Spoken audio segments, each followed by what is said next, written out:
On today's episode of The Unwritten Rule, we are going to recap the NFL draft.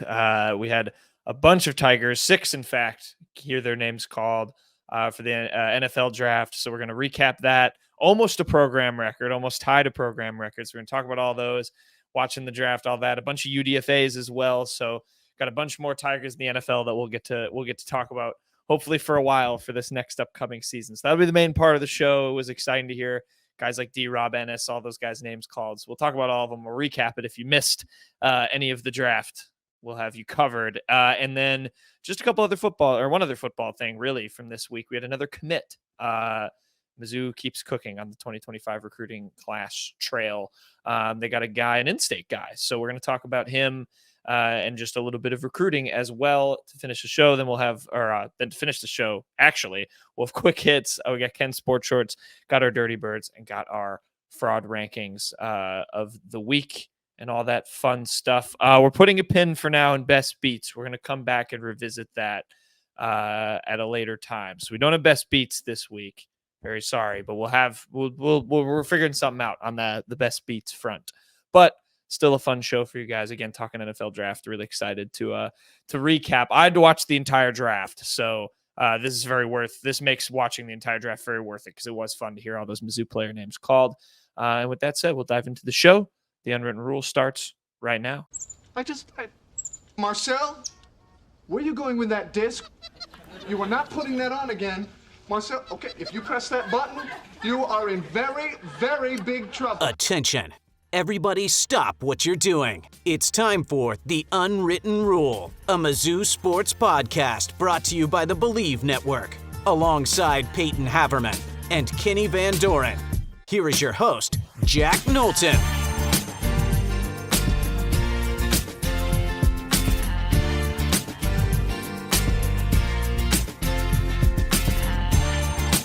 Welcome back to The Unwritten Rule. Today is Monday, April 29th. Dun, dun, dun, dun, dun, dun, dun, dun. I wanted to put the sound effect in our little thing, but I forgot to do it, so that's the best you're going to get. The NFL draft happened. Peyton and Kenny and a bunch of Mizzou players got picked. That's our main topic of discussion here. Our main what? Today on your Monday. I like no capping. He's the main bird. Our main bird. That's for Friday, Peyton. Come on. Right. Yeah. But you're right. And I mean, hey, speaking of birds, the first guy off the board went to a bird team with Darius Robinson.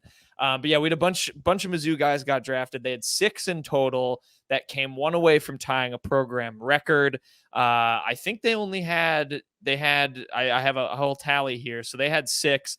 It was the same amount of draftees as Clemson and LSU. Only 1 less than Notre Dame and USC, and only 2 less players than Oregon, Georgia, and Penn State. So just a whole bunch of blue bloods for college football is what it sounds like to me. It was super fun to hear these 6 guys drafted. I'll run through all of them rapidly, and then we can just talk about who we want, starting with Darius, which if you can see on the YouTube, Kenny's going to get a nice gloating moment in a second. But like I said, Darius Robinson did go to a bird team. He was their only first-round pick to the Cardinals. Ennis Rakestraw went in the second round to the Lions. Tyron Hopper went in the third round to the Packers, so a little division rival there. Tough for Peyton. Javon Foster to the Jaguars, round 4. Kris Abrams-Draine and Jaylon Carlies both went round 5 to the Broncos and Colts. And then we'll talk about the UDFAs after. But those 6 guys all got picked. I mean, how awesome was it to see? And I guess let's start with the man of the hour, Darius Robinson, being a first-round pick to Arizona. Yeah, Darius Robinson in particular was the one I was just most happy to see. I really thought he was screwed because the NFL draft this year had a record like 14, 15, I forget the exact number, offensive players taken right away. I was like, dang it, Ennis and Darius are going to get squeezed here. And Ennis actually wound up falling a bit further. I mean, he was still a round 2 pick, but I mean, he wasn't very close to the first round. But Darius, very cool to see him land in a spot where he'll probably be able to play right away. I mean, I know they were talking about it on the ESPN Draftcast. They are sorely in need of just some sort of pass rush from their interior defensive line in particular. So I'm sure that's probably where Darius will be playing most of the time. He'll probably be able to still slide out to edge every so often, but That seems to be where his money spot is going to be. Super cool for him. There was a lot of buzz that Jaylon Carlies would get moved to linebacker when he was drafted. That wound up being well-founded because that's the Colts straight up announced him as a linebacker on their draft card. So that's interesting there. He'll probably be one of the better coverage linebackers you can find in that case. Like we said a million times, he made himself probably a good amount of money after that Cotton Bowl. He put some really good tape out there. I thought Ennis Rakestraw landed in a place that is going to be perfect for him. That whole culture just kind of in Detroit kind of has the chip on its shoulder. If you just follow Ennis Rakestraw on Twitter and don't even look into like how he plays on the field and all that, you can tell he's always had a chip on his shoulder. I think Detroit fans are going to fall in love with him. Hopper, I was surprised he went day 2, but good for him. It's unfortunate it was Green Bay. Kris Abrams-Draine, he had no right to fall as far as he did. I know the measurements are a little bit not what you want. He's got to play a straight slot corner. But man, you turn on the tape, man, he just can straight up play. And they even said on the DraftCast, which is something we knew for sure, he has the best route recognition of any corner in the class. And we obviously know that because he used to play receiver. Surprised they didn't have at least one more in there to tie the program record, but happy that those 6 were able to find their spots. Yeah, for like maybe a couple hours there, it felt like I was, counting down, trying to map out who was going to go in the 6th round, who was going to go in the 7th round, because it seemed like someone was going to get drafted in every single round this year for Mizzou at the rate it was going. And I was like, the end of the 6th round was happening. And I'm like, oh my gosh, like somebody needs to slip in here. If not, maybe we'll see 2 guys go off the board in round 7. No one ended up going in those final 2 rounds. But yeah, it was just it puts an emphasis on how big of a turnaround it was for Mizzou football over the last year. And that's where this kind of like this photo comes into play that I took after the Gasparilla Bowl in 2022. Only 3 guys went to the podium after that game, and it was Darius Robinson and Eli Drinkwitz walking out together. And there was a lot of, questions about where Darius Robinson's future was. The morning of the Gasparilla Bowl, he was actually invited to play in the East-West Shrine Bowl. And we asked him then, and he was like, I haven't really made up my decision. I ended up making his decision on his birthday a couple weeks later, that he was coming back to Mizzou. But taking this photo, it looked like maybe he was done. It looked like he was done with college football, going to the pros. Ends up coming back, reshapes his whole career almost, moves back out to the edge, becomes a 1st-round pick. And the way that Mizzou football took that photo and then recreated it at the draft is pretty incredible. 2 guys, one guy that was maybe on a little bit of a hot seat entering the year, even after an extension. There just wasn't much, good things coming out of the program. And then a guy that, was probably maybe a day 2, day 3 pick, becomes a 1st-rounder just in a year. And I think it just kind of shows you the whole like something to prove for Mizzou, and I think they proved it, and those 2 photos really show you it. It circles back to exactly what I said, where I watched the draft, all of it on ABC, which was the College Game Day broadcast, which I really enjoyed because I think, one, from a pure draft analysis standpoint, it's a bunch of guys who have seen all these players in college rather than just NFL scouts. But it made it fun for Mizzou because all of these guys had watched Mizzou's season, and they were even mentioning people like Schrader and Mevis, who we'll get to, that had a great season because Mizzou is one of the biggest surprises of the season. So that was just fun. But yeah, the full circleness is very fun of that, Kenny. Congrats to you. As you can see on the Twitter that we're looking at, Mizzou football did not give Kenny any credit for that photo, by the way. Unbelievable behavior. No, but that is cool. And it's fun. I think, you think of the last 2 picks for men's basketball and for football now are these kinds of stories where these guys come back. They've stuck it out with this program or with their respective programs, I guess, for, a few seasons, and look at the payoff. I mean, Kobe Brown was a nothing prospect, comes back for his final year, and then, absolutely dominates, becomes a 1st-round pick. Darius Robinson had more draft buzz, obviously, but comes back and becomes a surefire 1st-rounder. I think that's pretty fun. And yeah, just just some cool stories. Any other thoughts with the guys? Peyton, I think, did a pretty good roundup of it. But Kenny, do you have anything from any of the other guys that got picked you wanted to mention? Cad, Ennis? Yes. Yeah, I have one more thing. I want to go find this tweet. If you're watching, sorry, you're watching me scroll here. Javon Foster, too. Here it is, got right selected. here. The Darius Robinson and Marvin Harrison Jr. Took the same flights. They were flown out to Arizona after the first round of the draft. And my favorite thing about it is that it was very cool of the Cardinals to introduce Marvin Harrison Jr. to a Cotton Bowl champ, and make it even better. Marvin Harrison Jr. is wearing black and gold.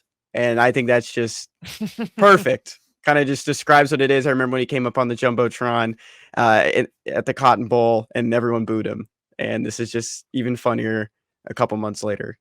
It was. For those that don't remember, Missouri was actually victorious in the Cotton Bowl. Like that tweet there says, 14-3 over Ohio State, just as a reminder for everyone.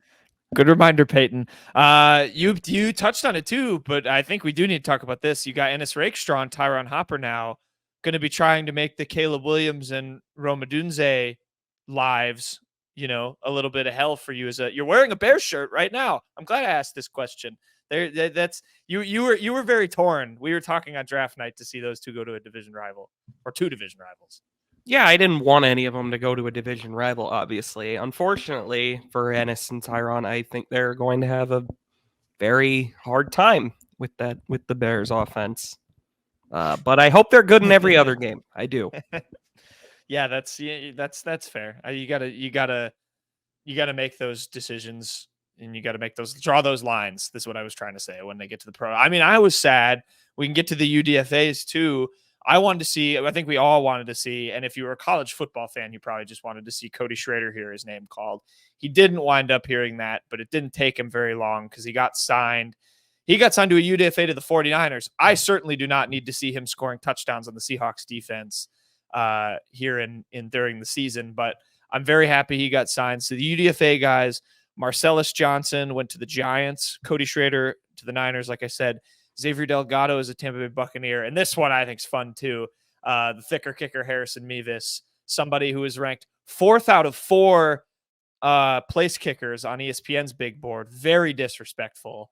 He's on a UDFA. He's going to the Carolina Panthers. So Peyton, any breakdowns for those guys and how they could maybe see the field? You did good with the draft guys. So now you're but I forgot Javon Foster. So just one last thing. Oh, you did. Yeah, he went to the Jaguars. I mean, he probably won't start, but I mean, he's going to wear those uniforms. He was very good. Yeah, he's going to wear those sweet throwbacks that they're going to unveil. I hope for your sake, Kenny, he doesn't wind up starting because he's going to lock down Mr. Anderson on the outside. There you go.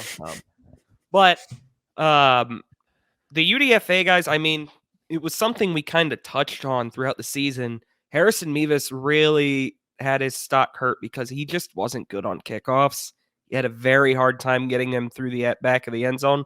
And he's going to face an uphill battle because Carolina has an entrenched starter in Eddie Pinheiro. We know that Mevis has the range to make it from anywhere. I certainly, especially after the Kansas State kick, never was afraid of a miss when he came into the game. But he's going to have to get better at kickoffs. That's just no ifs, ands, or buts about it. I think that's the only reason he went undrafted.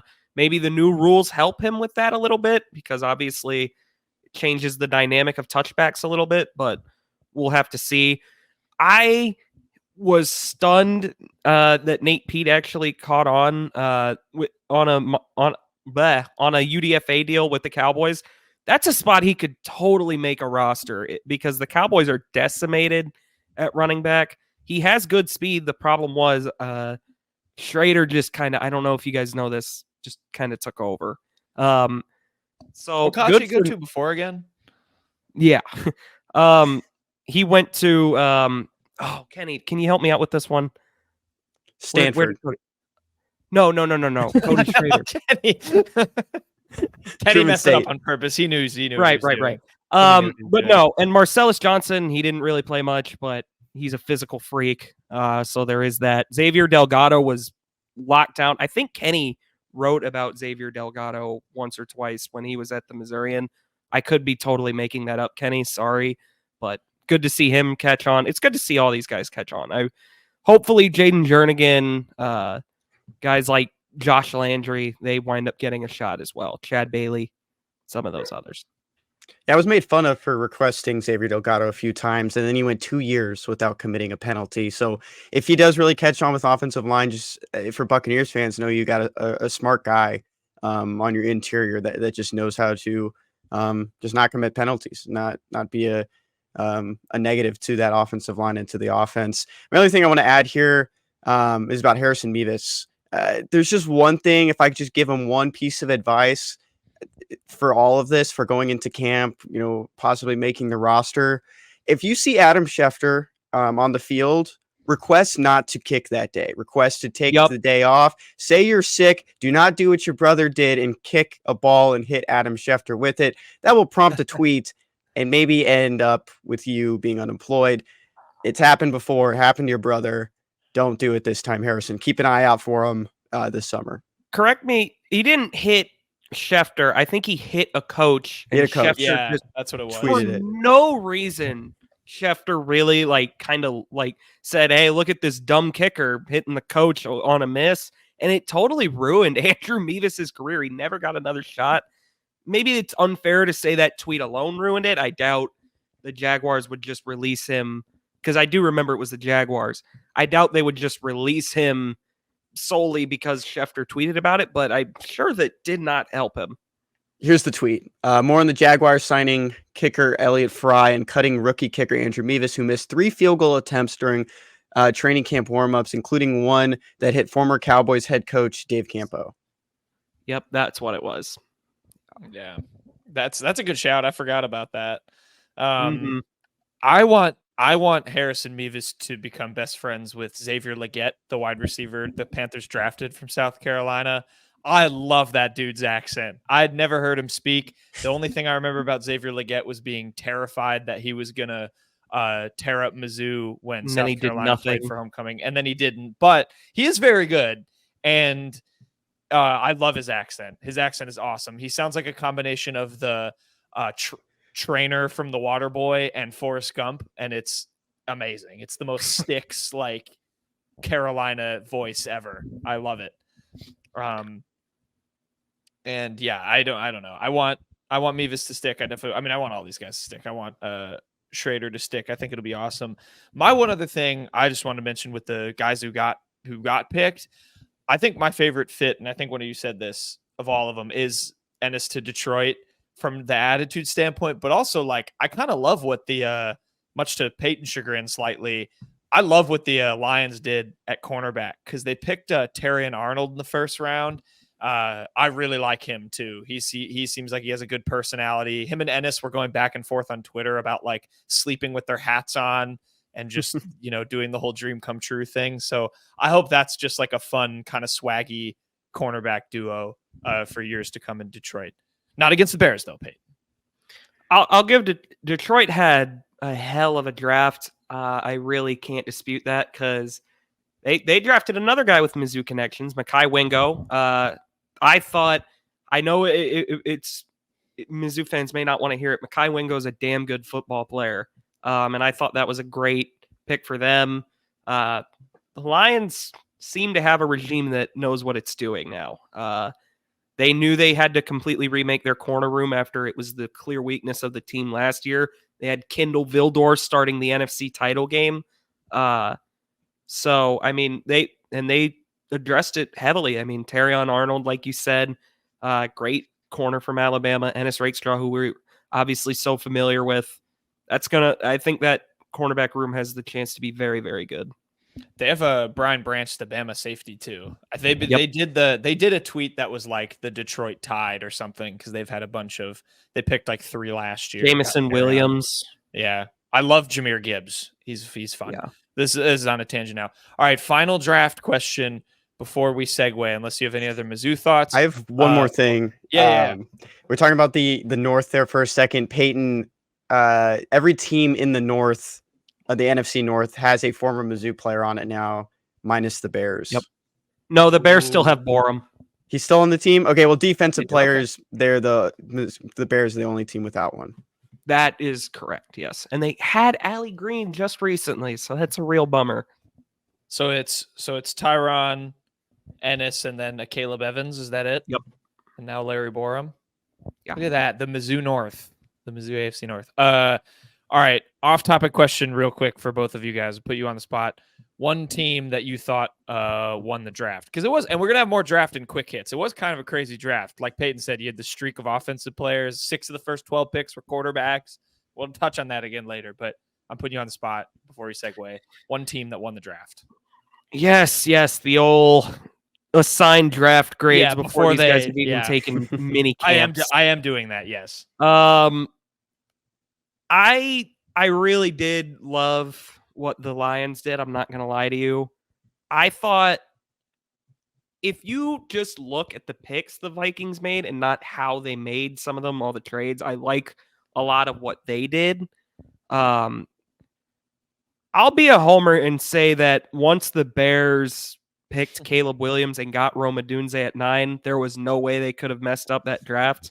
They got a developmental tackle in round 3, a mountain of a man whose name I am totally blanking on. I didn't know anything about him. He's from Yale. They got the punt god in round 4. That was their worst pick of the draft, 100%, but whatever. He's the best punter ever.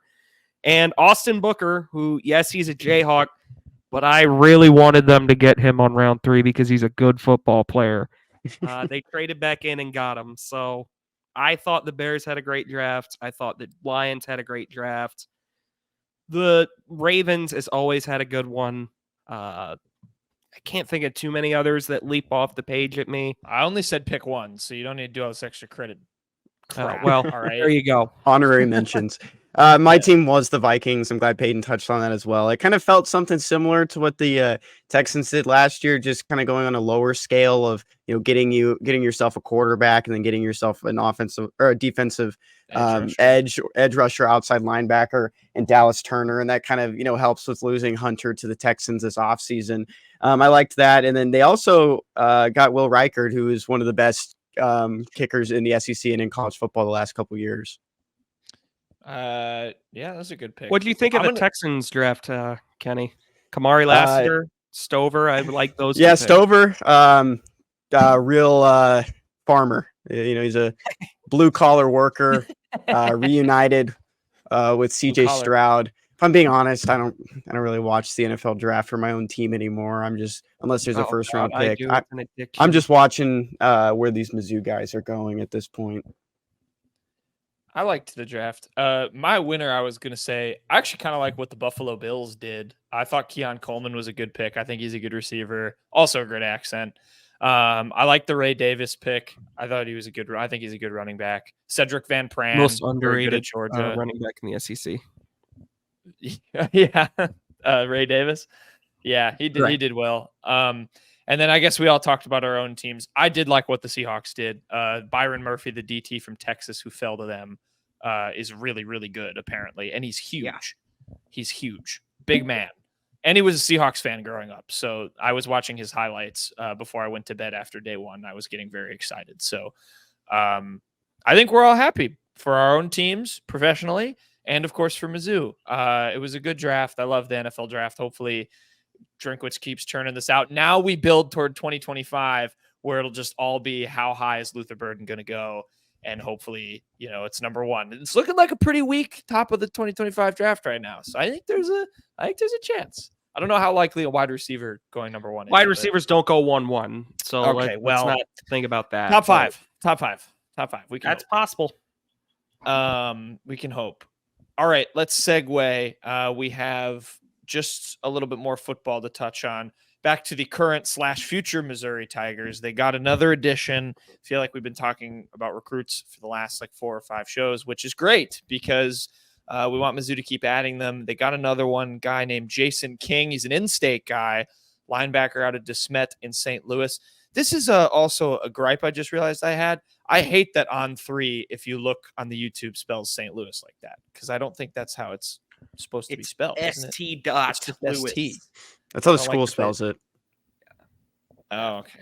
Why don't they have any? I don't like that. That's not uniform. Anyway, Jason King, he's a 3-star linebacker consensusly on 3, has him as their 85th. So does 24/7, actually. Linebacker overall, about a top 15 player in the state.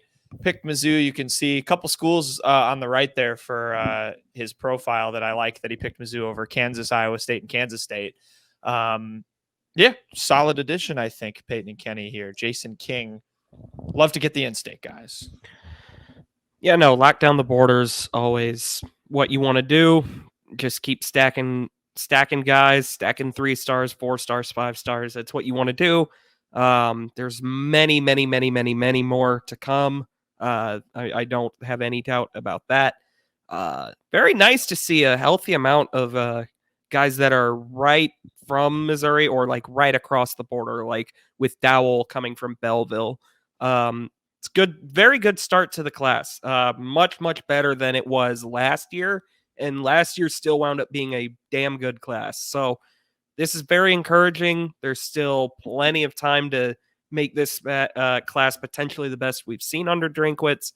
Also, I believe DJ Smith had a very fun, like, have you guys seen the AI trend of like Drake coming out on stage? But yeah, DJ Smith did that tweeted one of himself coming out there after the commitment. So staff was hyped about it. DJ Smith still one of the better assistants that Mizzou has on staff, putting in the work. Yeah, it was interesting to me to see another linebacker commit, so early in the class. And props to DJ Smith. We had some thoughts about maybe he would take over as defensive coordinator this offseason. Maybe another team looks at him as a DC on the lower level, group of 5 level. Sticks with the Tigers, sticks with his guy Drinkwitz, who he's been with for the last couple of years, even before he followed him to Mizzou. And the class is shaping up pretty well right now. A little bit heavy on the defensive side, and that's just how it's kind of trending right now. But those players are Jason King, Jack Lang, Joshua Lewis, Dante McClellan, Jason Dowell, and Matt Zollers, of course, the 4-star quarterback from Pennsylvania.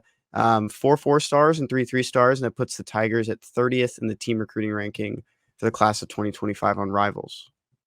I have a thought on the linebacker thing, if I may, and this might be me stretching my knowledge and awareness of the game of football, but I kind of feel like in this day and age, like I feel like teams kind of like getting getting these linebackers, and then you figure out whether you're going to play them maybe more on the edge or maybe as a linebacker.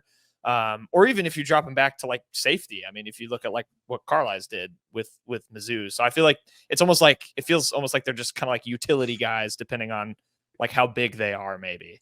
Yeah, I had that. I was going to sleep the other night. I was thinking the exact same thing. And you saying that reminded me, it's you want to take the athletes. You want to take the guys that you think can plug in at different positions. Star position is a hybrid between the safety and a linebacker. Jack position is very similar as well. Maybe these guys can translate at different areas if that's off the edge, if it's, in the slot, if they need to jam somebody. And it looks like there's already some pretty good size coming in at these positions on defense. Yeah, I like it. I think it's just a very, I think, calming feeling when you already have the quarterback. You already have the quarterback commit.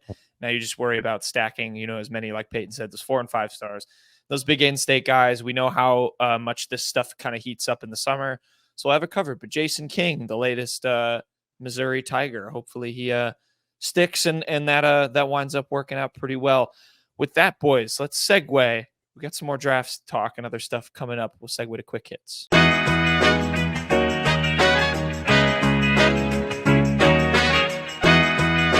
Okay, quick hits time. We're going to finish out the show. Kenny, I'll throw it to you for Ken Sports Shirts. I'm looking at the doc, as are the people if they're watching on the YouTube. Subscribe to the YouTube if you are listening. What do you got for Ken Sports Shirts? This is an interesting one. Yeah, we went on a pretty good trend of using Sporkle quizzes there, and I ran out of Mizzou ones to do, and I was doing some other sports, but we're going to pivot by the end of that. Pivot to my own knowledge now, and we'll take one here, just something I've heard a lot recently and just over the last couple of months. And so this is a pretty good one, and it'll have multiple parts. If you're watching on YouTube, you only see the 2 parts, but I'll add on some other ones for those that are listening or watching as well. The first question is, what is the only school to have a number 1 overall pick in the MLB, NBA, and NFL drafts. That's not all in the same year. It's just all time. Are we working together on this? You can go back and forth, and if you need a Okay. hint, you can I let me know know. the answer to the second one. Okay. 100%. wow. I know for sure what he's talking about on the second This one. summer. This first one is tough. Is this summer implying MLB or NBA draft? Yes. Can I just answer the second one? Yes. Well, read the question. Or- Read the question. What Yeah, is the school that is on the brink of joining that club this summer? That's Georgia. It is yeah, Georgia, baseball yes. guy. Charlie Condon. It's Oh my God, Condon. their only basketball pick's got to be Ant Edwards, right? It's Ant, yeah. Yeah. And then I couldn't. Oh, Stafford is the. Well, he's Last not the most recent. Who is? There's been a couple. Walker. Walker. Oh, Trayvon By the Walker. Jaguars. Yeah. Very forgettable one. But Good. Okay. It was good when you got that out of the way. I'll just throw out a guess for the number one pick, one that's happened so far. I'm gonna guess UCLA. I think I'd be incorrect. I'd be pretty not like pretty surprised. I'd be surprised if this isn't the answer. Is it LSU? It is LSU. Okay. Oh, Yeah. nice. And can you guess Burrow. the last three? Burrow, Mm-hmm. Shaq. No, No, Simmons. Simmons. Burrow, Simmons, Yeah. Schemes. that is correct. Yep. It was all Mhm. three. Good job, There we guys. Mm-hmm. God, it up. that was Peyton. Yeah, Peyton carried that. I contributed one Like, wrong answer. You looked so- it up? no, I didn't look it up. I'll literally I can share my screen right now and look at my search history. Oh, we're not doing screen share hacking. This is how the show devolves into chaos. We need Kenny, we do need you to believe me? I keep believe order you. here. I No, extend my hand to the screen and ask you to shake it. Oh, Kenny, that was Denny. That was a layup to Very- do. Just do this. Oh, pulled away. I can't see you guys. No, shake. Never mind. All right, Dirty Birds. What's your Dirty Bird? My dirty bird of the week is the Atlanta Falcons. Kind of surprising everyone. It was a really shock draft until the 8th overall pick when the Atlanta came up. And Brian Bollwinger was in a pool a couple of weeks ago and said, I'm starting to think that the Falcons might take a quarterback here. I think everyone was a little bit surprised they took the quarterback with a lot of, a long list of injuries in his past, and also someone that is 24, 25 years old entering this next season, and Michael Penix Jr. I just think this was a big surprise for everyone. There were defensive players there. This offense has a lot of weapons around Kirk Cousins, who signed that 4-year deal this offseason. Penix could become the starter once Cousins is done if they pick up his 5th-year option heading into that final year. But this was just kind of surprising for everyone. Yeah, the draft, I mean, it was interesting, because after pick 4, you were kind of like, okay, now, things could go a few different ways. I don't think anybody had this at all. I was like... Except for Brian I was- Baldinger. Yeah, Brian. Well, he said quarterback. I don't think anybody would have thought Penix. That Yeah. was shocking. I mean... I was the only time this entire draft. Normally, I'm stressing the entire draft because the Bears are so awful. They have so many things they need. There was one thing I wanted after Caleb, which was obviously going to happened, and it was I would like Rome Odunze on my football team. And so 7 and 8 were the only picks I was stressing about. I thought the Falcons were going to screw the Bears over and take Rome or trade out of it. But never in a million years would I have guessed Michael Penix Jr. I mean, he was great in college, absolutely deserved to be a first-round pick, I think. But you just signed Kirk for how much money over 4 years? It was $100 million, wasn't it? Yeah, I mean, just a and 180 I million. don't think that Penix is a guy you sit. They mentioned Terry Fontenot, the who was the GM for the Falcons, president of football ops, whatever it is. He calls the shots. He said they had the Green Bay method in mind where they had Jordan Love sit for 4 years behind Rodgers. Penix isn't like Jordan Love. He's more of a finished product than Love was. And he's already kind of old as far as draft prospects go. Yeah. He has an injury history. Very, very surprised. Good for Michael Penix Jr., especially him overcoming everything he has. I was just very shocked by this. Well said. I thought it was crazy. Like, I mean, I like Michael Penix Jr. I defend my lefty quarterbacks or fellow lefties. But yeah, I was thinking about the Jordan Love thing, but it's like, on the one hand, I guess it makes a little bit more sense because Kirk Cousins is old and like he's not as good as like Aaron Rodgers was when Jordan Love, when they picked Jordan Love. So like when I thought about it like that, it made more sense to me in my head. But then it's like, well, then why didn't you just draft Penix and just not pay Kirk Cousins and just try and trot him out there? I don't know. We saw, obviously, this draft felt to me like the, being scared about being left quarterbackless draft. I mean, the other, I think, big one was the Broncos going with Bo Nix, drafting him all the way up at 12. And then, you saw it. There were no quarterbacks taken until my Dirty Bird, which we'll get to in a second. But yeah, it was just crazy. I mean, you have these shockers. It's always fun. We need I think it was when Anthony Bennett got picked in the NBA, when Bill Simmons is like, whoa, and it can be heard on the ESPN feed. I wish it was like Nick Saban being like, what the hell is that? What is that about? Michael Penix. But who'd they just take? Crazy. Yeah. Penix will be 24 this year. I mean, why not just take McCarthy at that point if you're going to take a guy that you kind of wanted to develop behind Cousins? And that's where was kind of the head scratch for me. There was another guy that was maybe a little bit younger, a little bit more raw. Maybe, Penix is probably going to end up being the better quarterback, but I feel like there was an opportunity there to sit a guy behind him that probably needs someone in front. He's old.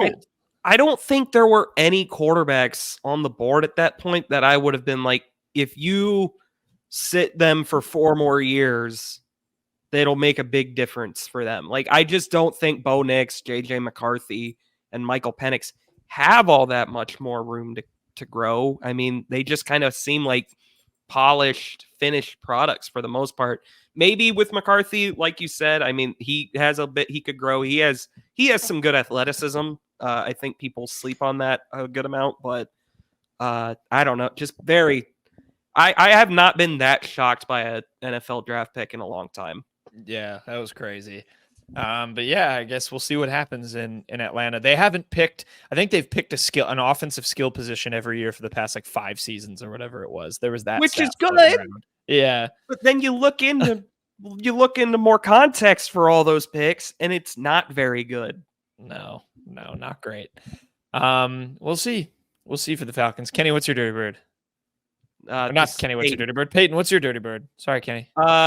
My dirty bird of the week is going to be Major League Baseball. If you don't know the bird connection, they have the Cardinals, the Blue Jays, birds. If you didn't know, they're switching the jerseys around. They sent out a memo. They're gonna fix all the uniform issues that people have really been complaining about.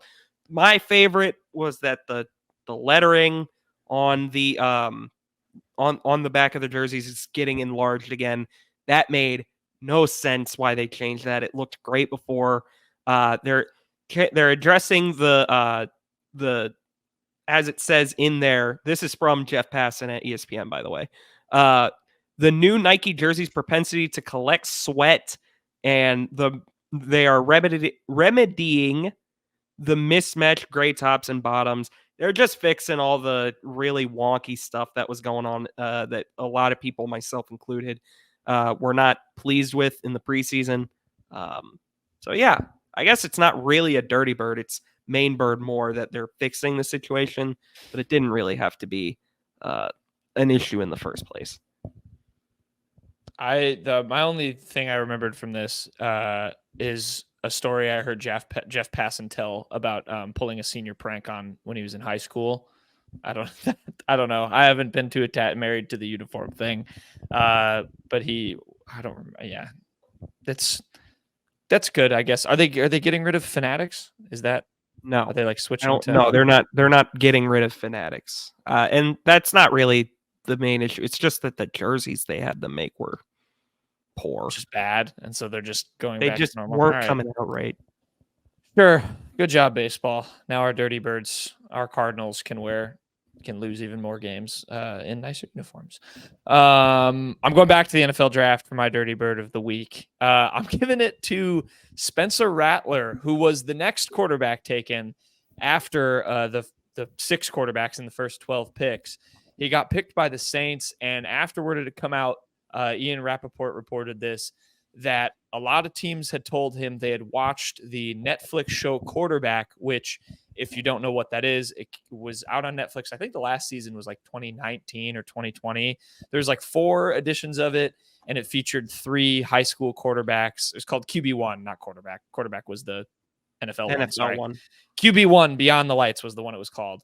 So Spencer Rattler was on the show in 2019, and he did not look good in it. Kind of came off a little bit douchey, and apparently that really put off teams in the NFL draft from wanting to select him. There was a lot of backlash about it. Some people were very, defending Spencer Rattler. Obviously, I think, us 3 being now college graduates know you do grow a lot from being in high school. I just more thought it was funny that there were people that were like, that contributed to him sliding in the draft and then ultimately going 150 overall. Yeah, I mean, look, I highly doubt he is still the person he was in that doc.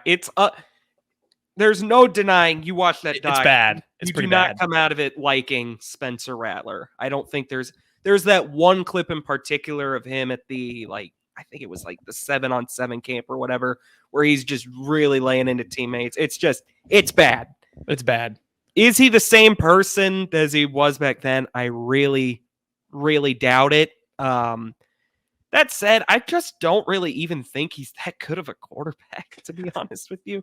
I think they should watch his film as well. Yeah, maybe watching him actually. I could always tell there were a lot of fans I saw that were just like, we should developmental backup. Spencer Rattler seems like a good play. Maybe. I think I probably stole this. I just subconsciously have a tweet that said this in the back of my head. The idea of Spencer Rattler is a lot better than Spencer Rattler. There's flashes of some elite talent in there, but I just can't get that image of him when we even just went to the homecoming game this past year. I mean, he takes really bad sacks. The year before that, when Mizzou went into Columbia, South Carolina and upset them, he was just horrible that game. I mean, there's no way around it. Certainly there's some flashes of high-level play. He had it at Oklahoma and South Carolina. I don't know, man. I just am not a huge Spencer Rattler guy in general. But I think it's a little silly that a high school reality show could contribute to that. Wonder how much of this would have played into the 2022 draft if he lived up to the expectations of being a first rounder after that year, and if this really would have been anything for a guy that was projected to be maybe a top 5 pick that year before he lost the job at Oklahoma. I don't know. I remember I was actually watching this part of the draft at a restaurant. I look up and the Saints are up, and I was like, Spencer Rattler's still on the board. This would be a nice pick. I think I should just take a new career path in making mock drafts, because that was just pure luck, and I just pure ball knowledge. Ball knowledge. Yeah. I was more I thought it was really funny and ironic, because the stuff that I wasn't listening to the broadcast that Rappaport was on where he said that. I just saw it on Twitter, and the thing I was listening to, all these guys kept talking about how, kind of like Peyton said, there's still talent in there. He was one of the most highly regarded high school quarterback prospects ever. And I was like, this guy's been in college for 5 years. Why are we still talking about how hyped of a high school product he is? I hear that in the NBA when it's a sophomore gets drafted. And it was at one point they were a 5-star recruit. That I can get. That was 2 years ago. But he's been in college. Why do we care about where they were in high school? He's been in college forever. And so kind of to both, I guess both they're true at the same time, personality-wise and how they look on the field. They maybe trended in opposite directions. He probably became a better person, maybe became a worse player. Maybe he should have kept being a douchebag, and he would have been better. He would have beat out Caleb Williams. Peyton would have had Spencer Rattler as his QB1 instead of Caleb Williams. Darn. Yeah. Darn, I'm really sad I missed out on that reality. It is I'll pretty take funny. a guy that is so passionate, he just cries when he loses as his main flaw. Spencer Rattler has some of my money. I'll always be able to say that. I bought a cameo from him once. What? I bought a cameo from Spencer Rattler for my cousin's Christmas present. I remember this. Yep. I've been told this story. Well, now he has NFL money, I guess. I was gonna say one other thing. I'm totally blanking. Oh, this is a poor segue. It was something about Spencer Rattler. Oh no, it was just that I think it's funny that like every year there's always that goofy either reason or one person who slides in the draft and they just become the focal point, whether it was Will Levis. We all remember Laramie Tunsil. We're old enough to remember that now. I love those. That just makes the drama of the NFL draft, adds to it. Shout out Detroit too, broke the record for the fan attendance, which I didn't realize this. I saw a stat that was like the last 5 years and all the fan attendance. Kansas City was kind of lacking. We were there, but it didn't seem like there was a lot of people there compared to the other photos. Yeah, a little bit tough. That's okay. All right, next segment. Uh-oh. What time is it, Kenny? What time is it, Kenny? Kenny, what time is it? It's 4 o'clock, Jack! Oh, nope, it's actually me. Because Jack refuses to talk about his Milwaukee sucks. Just kidding, they're the Bucs. They're falling down 3-1 to the... You can't mute my mic. Unmute my mic, kid. The truth will be spilled. Oh, the Bucs don't have Giannis Antetokounmpo, the Greek freak. They don't have Dame time, Dame Dalla. It doesn't matter, Jack. It's the 6th seed. Tyrese Halliburton has been horrible since the All-Star break, and he's about to knock your team out of the postseason. Bucs are my frauds. Where's Benedict Mathurin? He's injured. Sad. All right, moving on to the next fraud. I gotta bring up my Woo Pigs! Woo Pig Suey! Woo Pig Booey! Arkansas had just 2 players selected in the 2014 NFL, or 2024 rather, NFL draft, and it was Cam Little in the 6th round and Bo Limmer in the 6th round. Arkansas, Missouri had 6 players picked before that, but yes, tell me about how the Arkansas football program is just a sleeping giant waiting to be awakened. Mike McLaughlin was not selected as well. Trajan Jeffcoat, of course, was not selected, and neither was Brady Latham. As far as I know, Trajan Jeffcoat has also not been picked up on a UDFA contract yet. Yeah, they're my number 3 fraud. Coming in at number 2 in the fraud rankings, there is a house in Duval that's going to ruin the careers of 2 LSU alumni. The Jacksonville Jaguars drafted 2 LSU Tigers, and their inside linebackers coach is Matt House. All fun and games here. Matt House was the former defensive coordinator at LSU, and Jordan Jefferson and Mason Smith are now Jacksonville Jaguars. They can't get away from Matt House. It seems like did not really have the best tenure back there in Baton Rouge. Maybe he can rekindle some of those relationships if those relationships aren't good anymore. I have no idea.